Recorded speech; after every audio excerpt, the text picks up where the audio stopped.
Hi Nathan സ്പേസിൻ്റെ പുതിയൊരു വീഡിയോയിലേക്ക് എല്ലാവർക്കും സ്വാഗതം. ഇന്ന് നമ്മളുടെ വീഡിയോയിൽ കാണിക്കാൻ പോകുന്ന വിശേഷങ്ങൾ നമ്മൾ തൃപ്പൂണിത്തുറ ഹിൽ പാലസ് വിസിറ്റ് ചെയ്ത ദിവസത്തിലെ വിഷ്വൽസും അതുപോലെ തന്നെ അവിടെ നിന്ന് നമുക്ക് കിട്ടിയ കുറച്ച് കാര്യങ്ങളൊക്കെയാണ് നിങ്ങളുമായിട്ട് ഷെയർ ചെയ്യുന്നത്.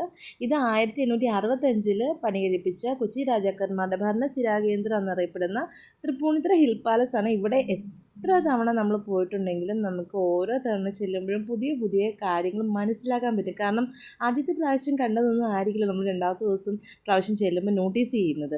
ഇത് 1865 കൊച്ചി രാജാവായിരുന്ന രാമവർമ്മ 14 ആണ് ഇത് പണി കഴിപ്പിച്ചിരുന്നത്. ഇത് രാജകുടുംബത്തിൻ്റെ കിരീടവും ആഭരണങ്ങളും അങ്ങനെ ഉൾപ്പെടെയുള്ള എല്ലാ ഒട്ടനവധി വലിയ മൂല്യമുള്ള സാധനങ്ങളും പ്രദർശിപ്പിക്കുക. ഏകദേശം 17ഓളം ഗാലറി മ്യൂസിയങ്ങളുള്ളൊരു പാലസാണിത്. ഇതിനകത്ത് ഇപ്രാവശ്യം നമ്മൾ വിസിറ്റ് ചെയ്തതിൻ്റെ കാരണം എന്ന് പറഞ്ഞു കഴിഞ്ഞാൽ മാമനും മാമിയും വന്നു, നദാൻകുട്ടൻ അവരുടെ കൂടെ ഔട്ടിങ്ങിന് പോകണം. അപ്പം നമ്മൾ ചൂസ് ചെയ്തൊരു സ്ഥലമാണ് ഈ ഹിൽ പാലസ് എന്ന് പറയുന്നത്. നമ്മൾ ഒത്തിരി സിനിമകളിലൂടെ കണ്ട് നമുക്ക് ഒത്തിരി പരിചയമുള്ള സ്ഥലമാണിത്. മണിച്ചിത്രത്താഴ്, ആറാം തമ്പുരാൻ, രാവണപ്രഭു, നരസിംഹം തുടങ്ങിയ ഒട്ടേറെ പ്രശസ്തമായ സിനിമാ ലൊക്കേഷൻസൊക്കെ ഇവിടെ തന്നെയാണ് ഉണ്ടായിരുന്നത്.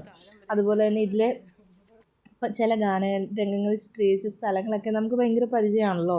അപ്പം അങ്ങനെയാണ് നമ്മൾ ഇപ്രാവശ്യം തൃപ്പൂണിത്തുറ ഹിൽ പാലസ് വരെ പോകാമെന്ന് തീരുമാനിച്ചത്. കൊട്ടാരത്തിൻ്റെ ഓരോ ഇടനാഴിയിലും വിപുലമായ പ്രദർശനങ്ങളും അതുപോലെ തന്നെ കേരളത്തിൻ്റെ രാജകീയ ചരിത്രത്തിലേക്കുള്ളൊരു ഏടൊക്കെയാണ്. നമുക്കത് കൃത്യമായിട്ട് നിന്ന് വായിച്ച് മനസ്സിലാക്കിയാൽ നമുക്ക് ഒത്തിരി ചരിത്രപരമായ അറിവുകൾ ലഭിക്കുന്ന ഒരു സ്ഥലമാണ്. ചരിത്രത്തിലും സാഹിത്യത്തിലൊക്കെ ഒത്തിരി കമ്പമുള്ളവർക്ക് സംസ്കൃതത്തിലും മലയാളത്തിലൊക്കെ തുടങ്ങിയ ഒത്തിരി താളിയോലകൾ, കയ്യെഴുത്ത് പ്രതികൾ, അതുപോലെ തന്നെ പണ്ടത്തെ രാജകീയ ശാസനങ്ങൾ, രാജകീയ ഉത്തരവുകളൊക്കെയുടെ വലിയ ഷെയറുണ്ട്. കണ്ടോ അവർ ഇതിലൊന്നും വ്യാപൃതരല്ല. അവരവരുടേതായ മീ ടൈമൊക്കെ എൻജോയ് ചെയ്ത് ഇങ്ങനെ നടക്കുകയാണ്. പണ്ട് കുഞ്ഞിലെ നമ്മളിവിടെ വന്നതും അതുപോലെ നദാൻ തീരെ ചെറുതായിരുന്നപ്പോൾ ഇവിടെ വന്നപ്പോഴുള്ള കഥകളൊക്കെ പറഞ്ഞാണ് ഞങ്ങളിങ്ങനെ നടന്നിരുന്നത്. ഈ തൃപ്പൂണിത്തുറ ഹിൽ പാലസ് കണ്ടിട്ട് നമ്മൾ വെളിയിലോട്ട് ഇറങ്ങുമ്പോൾ അവിടെ ഒരു ഡിയർ പാർക്ക് ഉണ്ട്, അതുപോലെ തന്നെ ബൊട്ടാണിക്കൽ ഗാർഡൻ ഉണ്ട്, തദ്ദേശീയമായിട്ട് അന്യം നിന്ന് പോകുന്ന വൃക്ഷങ്ങൾ, അതുപോലെ തന്നെ ഓസ്ട്രേലിയ അങ്ങനെയുള്ള സ്ഥലങ്ങളിൽ നിന്ന് ഇറക്കുമതി ചെയ്ത വൃക്ഷങ്ങളും ഒക്കെ അവരവിടെ നട്ട് വളർത്തുന്നൊക്കെ ഉണ്ടായിരുന്നു. അപ്പം ഇവിടുത്തെ കാര്യങ്ങളൊക്കെ ഒന്ന് എക്സ്പ്ലോർ ചെയ്യുക. അവർ രണ്ടുപേരും എന്താ പറയുക, മാമൻ്റെയും മമ്മിയുടെയും കൂടെയൊക്കെ അവനൊന്ന് പുറത്തു പോകാൻ വേണ്ടി കിട്ടിയൊരു സമയമാണ്. അപ്പം അവിടുത്തെ ഈ കുഞ്ഞു പിള്ളേർക്ക് ഈ വലിയ കാര്യങ്ങളൊന്നും മനസ്സിലായില്ലെങ്കിൽ കൂടെ അവർ ഇതിന് ചുറ്റുമുള്ള ഈ ഡിയർ പാർക്കും അതുപോലെ തന്നെ ചെറിയ ഊഞ്ഞാൽ അങ്ങനെയുള്ള കാര്യങ്ങളിലൊക്കെ അവർ ഭയങ്കര ഹാപ്പി ആയിരുന്നു. നദാൻകുട്ടന് അതിന് ഇലയൊക്കെ കൊടുത്തത്, അതിനെ ഫീഡ് ചെയ്തതെന്നൊക്കെ പറഞ്ഞിട്ടുണ്ടെങ്കിൽ ഒരു ചെറിയൊരു ഇല വീണ് കിടന്നതാണ് എടുത്ത് അവർ കൊടുത്തത്. അപ്പം ഈ എക്സൈറ്റ്മെൻറ്റ് ഉണ്ടാക്കുന്ന ഒത്തിരി ഘടകങ്ങൾ നമ്മൾ തൃപ്പൂണിത്തുറ ഹിൽ പാലസിൽ നമുക്ക് കാണാൻ സാധിക്കും.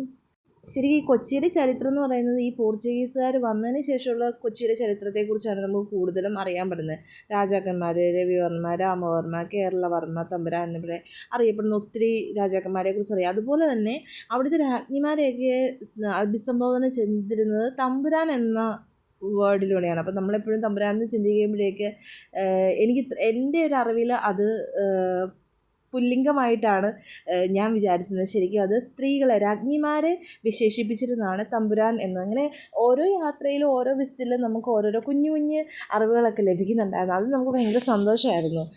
മനുഷ്യ സമൂഹത്തിൻ്റെ ഒരു പുരോഗതിയൊക്കെ മനസ്സിലാക്കാൻ ഏറെ സഹായിക്കുന്നതാണ് ഇതുപോലുള്ള മ്യൂസിയം വിസിറ്റ്. അതുപോലെ ഈ തൃപ്പൂണിത്തുറ ഹിൽ പാലസ് എന്ന് പറഞ്ഞിരിക്കുന്നത് ഒരു യൂറോപ്യൻ ഡച്ച് ബറോക്ക് ശൈലിയിലാണ്. നമുക്ക് ചിലപ്പം വാസ്തുശില്പ ശൈലിയെക്കുറിച്ചൊക്കെ സംസാരിക്കുമ്പോൾ ഒരു യൂറോപ്യൻ ഡച്ച് ബറോക്ക് ശൈലി എന്നതാണ്. അപ്പോൾ അതിൻ്റേതായ ഒത്തിരി ഭംഗികൾ, അതുപോലെ തന്നെ ഇമ്പോർട്ടഡ് ആയിട്ടുള്ള ടൈൽസ്, അവരുടെ ആർക്കിടെക്ചർ, അതുപോലെ തന്നെ ആദ്യകാലത്തെ കുതിരവണ്ടി, അവരുടെ രഥങ്ങൾ, അവരുടെ ആയുധങ്ങൾ, അവരുടെ വജ്രങ്ങൾ, ആഭരണങ്ങൾ, ധാരാളം രാജാക്കന്മാർ സമ്മാനമായി കൊടുത്തുവിട്ടതും കൊടുത്തയച്ചതുമായിട്ടുള്ള കാര്യങ്ങൾ എല്ലാം പ്രിസർവ് ചെയ്തു. പക്ഷേ അതൊക്കെ നമുക്ക് ക്യാമറയിൽ വീഡിയോഗ്രാഫി അത് ഒട്ടും അനുവദനീയമല്ല, പ്രൊഹിബിറ്റഡ് ആയിരുന്നുകൊണ്ട് നമ്മൾ ഔട്ട്സ്കേർട്സിലൊക്കെ നിന്നു.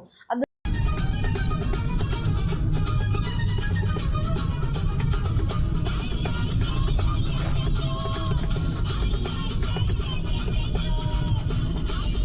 വീഡിയോ എടുക്കണ്ട കേട്ടാ.